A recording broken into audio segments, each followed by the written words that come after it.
Hello friends, स्वागत है आप लोगों का स्टूडेंट अड्डा 1-2 में। ठीक है, तो आज पढ़ते हैं भूगोल का एक चैप्टर संसाधन, जो बहुत सारे एग्जामों में पूछा जाता है। ठीक है, तो संसाधन को इंग्लिश में रिसोर्स बोलते हैं। ठीक है, तो संसाधन है क्या? ठीक है, संसाधन के विभिन्न प्रकारों के बारे में हम लोग पढ़ेंगे। ठीक है, संसाधन, ठीक है, हमारे पर्यावरण में उपलब्ध प्रत्येक वस्तु जो हमारी आवश्यकताओं को पूरा करती है, ठीक है, वो सब संसाधन है। ठीक है, जो भी चीज जो हमारी आवश्यकताओं को पूरा करता है उसे हम लोग संसाधन कहते हैं। ठीक है, संसाधन, तो संसाधन के बहुत से प्रकार है। संसाधन के 4 प्रकार होते हैं: उत्पत्ति के आधार पर, सामान्यता के आधार पर, स्वामित्व के आधार पर और विकास के आधार पर। ठीक, उत्पत्ति के आधार पर, उत्पत्ति के आधार पर पूछेगा संसाधन कितना है, तो 2, जैव और अजीव। ठीक है, जैव संसाधन उस संसाधन को कहते हैं जो सजीव चीजों से या जीवों से प्राप्त होता है। ठीक है, जैसे कि वनस्पति और पशु। वनस्पति में पेड़ पौधा मतलब सब्जी फल सब्जी आ गया, और पशु में जैसे कि भेड़ लीजिए, भेड़ का बाल से ऊन बनाते हैं, वो जो संसाधन है। ठीक है, तो ये सब आ गया जैव संसाधन में।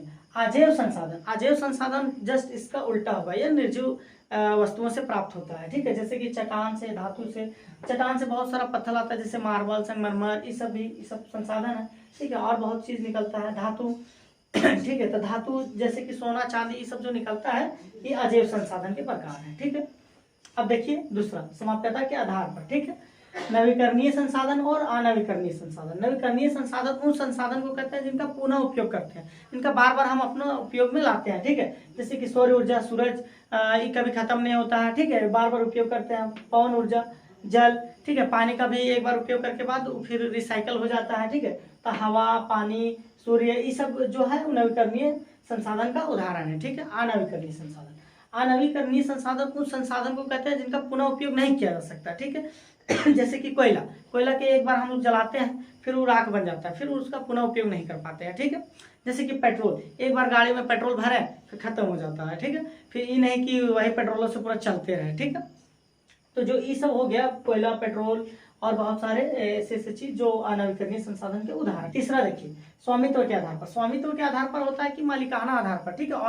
ऑनरशिप के आधार पर जो संसाधन होते हैं उसे स्वामित्व के आधार पर बोलते हैं। इनके 4 प्रकार हैं। ठीक है, व्यक्तिगत, सामुदायिक और राष्ट्रीय और अंतर्राष्ट्रीय। व्यक्तिगत में होता है कि इसमें निजी स्वामित्व होता है, जैसे कि निजी संसाधन, ये मार्कर मेरा है। ठीक है, ये बोर्ड मेरा है, मेरा घर है, मेरा मतलब गाड़ी है, मेरा मतलब जायदाद है, मेरा जमीन है, ये सब जो हो गया वो सब व्यक्तिगत संसाधन में आ जाता है। ठीक है, गाड़ी में रुक गए क्योंकि गाड़ी नया है लेकिन गाड़ी मुझसे निकल गया, ले लेंगे एक दिन।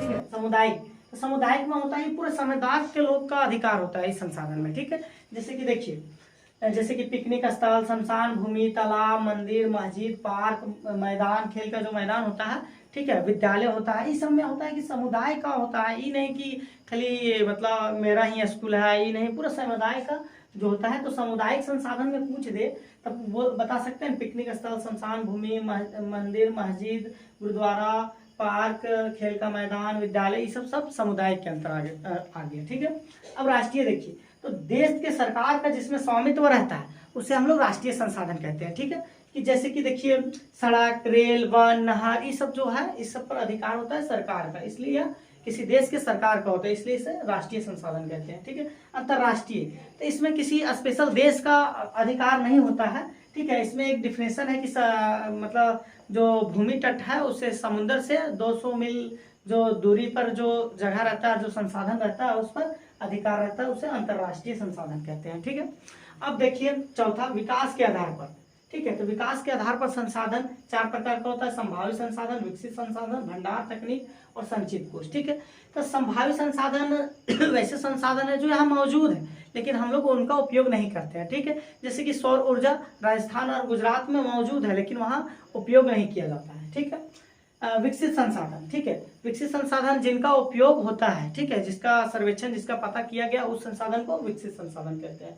भंडारण, या भंडारण मतलब होता है कि जैसे कि एक जगह स्टोर करके रखना, जैसे कि तकनीक के अभाव के कारण बहुत सारा ऐसा टेक्नोलॉजी है, उनके अभाव के कारण हम लोग जब मतलब उपयोग नहीं कर पाते हैं तो उस संसाधन को भंडारण बोलते हैं। जैसे कि मान लीजिए कि अभी नदी है, ठीक है, नदी के पानी से हम लोग विद्युत बना सकते हैं लेकिन मेरे गांव में उस तरह का टेक्नोलॉजी नहीं है, तो पानी का स्टोर रहता है, तो उस संसाधन को भंडारण बोलते हैं हम लोग। ठीक है, और सेम इसी तरह संचित कोष भी होता है, तकनीक के अभाव पर जो संसाधन का उपयोग नहीं होता उसे संचित कोष कहते हैं। ठीक है, रिजर्व फंड इंग्लिश में। ठीक है, तो आज हम लोग संसाधन और उनके प्रकार पढ़ लें। ठीक है, थैंक यू, धन्यवाद।